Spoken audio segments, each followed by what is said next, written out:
Fit-tmiem din il-ġimgħa se jkunu aktar minn 23,400 familja li se jgawdu mill-pagamenti ta' 4.2 miljun euro f'benefiċċji tal-In-Work Benefit u tal-Carers Grant. Tali pagamenti se jkopru l-perjodu ta' bejn April u Ġunju ta' din is-sena u se jibdew jitħallsu minn nhar is-Sibt li ġej. Dwar dan tlabna spjega mill-Ministeru responsabbli għall-Politika Soċjali u Drittijiet tat-Tfal u kif ukoll tkellimna mal-Ministru Michael Falzon. Għandek ftit aktar minn 23,000 familja illi se jieħdu l-In-Work Benefit u hawnhekk irrid ngħid illi llum it-thresholds tal-In-Work Benefit huma wisajn biżżejjed illi qed nilħuqu anke lill-middle class.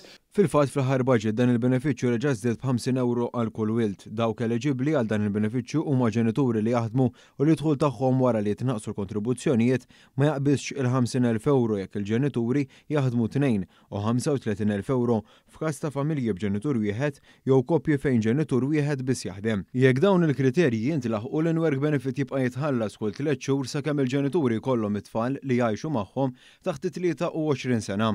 Mbagħad għandek ftit aktar minn 400 familja illi jieħdu l-Carers Grant. Carers Grant illi pagabbli l dawk il-persuni li kollhom ulied li jkunu jirrikjedu l-attenzjoni kollha tagħhom.